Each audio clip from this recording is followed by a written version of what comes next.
നമുക്കിന്ന് ഒരു butter chicken ഉണ്ടാക്കാം. അതിനായി 1/4 സ്പൂൺ മഞ്ഞൾപ്പൊടി, 2 സ്പൂൺ കാശ്മീരി ചില്ലി, 1 സ്പൂൺ ഇഞ്ചി വെളുത്തുള്ളി പേസ്റ്റ്, 1 സ്പൂൺ വിനാഗിരി അല്ലെങ്കിൽ നാരങ്ങ നീരായാലും കുഴപ്പമില്ല, ആവശ്യത്തിന് ഉപ്പ്. നമുക്കിതിനെ നന്നായിട്ട് ഇളക്കിയിട്ട് അരമണിക്കൂർ റെസ്റ്റ് ചെയ്യാൻ വെക്കാം. മാരിനേറ്റ് ചെയ്ത് വെച്ച ചിക്കനെ നമുക്ക് ഫ്രൈ ചെയ്തെടുക്കാം. അതിനായി ബട്ടർ 100 ഗ്രാം ഞാൻ ഇട്ടിട്ടുണ്ട്. അതിലേക്ക് നമുക്ക് ചിക്കൻ ഇടാം.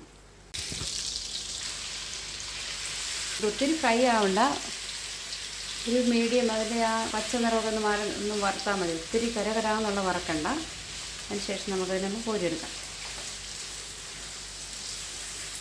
ചിക്കൻ നമ്മൾ വറുത്ത് കോരി കഴിഞ്ഞു. അതേ എണ്ണയിലേക്ക് തന്നെ ഞാൻ വലുപ്പമുള്ള 3 സവോള എടുത്തിട്ടുണ്ട്, 3 പച്ചമുളകും.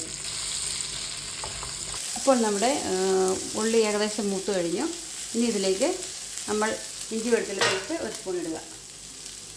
അതിൻ്റെ പച്ചച്ചുവ മാറുന്നത് വരെ ഒരു 2 മിനിറ്റ് ഇളക്കിക്കൊണ്ടേ ഇരിക്കുക.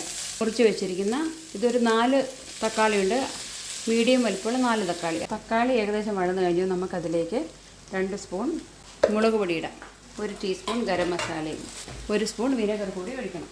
ഇത് നന്നായിട്ട് ചേർത്ത് ഇളക്കിയതിന് ശേഷം ഇതിലേക്ക് 2 കപ്പ് തിളച്ച വെള്ളം ഒഴിക്കാം. ഇതിപ്പോൾ ആവശ്യത്തിന് വെന്ത് കഴിഞ്ഞു. നമുക്കിതിൻ്റെ തീ ഓഫ് ചെയ്തതിന് ശേഷം ഇത് തണുക്കാനായിട്ട് മാറ്റി വെക്കാം. തണുത്ത ഗ്രേവി നല്ല ഫൈൻ പേസ്റ്റായിട്ട് നമ്മളതിനെ അരച്ചെടുത്തു. ഇത് നന്നായിട്ട് തിളച്ച് കൊടുക്കുമ്പോൾ വറുത്ത് വെച്ചിരിക്കുന്ന ചിക്കനെ അതിലേക്ക് ഇടാം.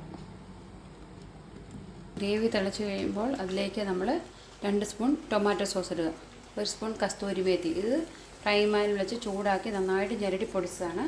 ഇതിലേക്ക് 1/2 കപ്പ് ഫ്രഷ് ക്രീം ഒഴിക്കാം. നമുക്ക് ഗാർണിഷ് ചെയ്യാനായി കുറച്ച് ബട്ടർ കൂടി ചേർക്കാം, കുറച്ച് മല്ലിയിലയുണ്ട്. അങ്ങനെ നമ്മുടെ ബട്ടർ ചിക്കൻ റെഡിയായി കഴിഞ്ഞു. നമുക്കിതിനെ ഒരു സെർവിംഗ് ബോളിലേക്ക് മാറ്റാം. അങ്ങനെ നമ്മുടെ ടേസ്റ്റി ബട്ടർ ചിക്കൻ റെഡിയായി കഴിഞ്ഞു. നിങ്ങളൊന്ന് ട്രൈ ചെയ്ത് നോക്കണം, അഭിപ്രായങ്ങൾ അറിയിക്കണം.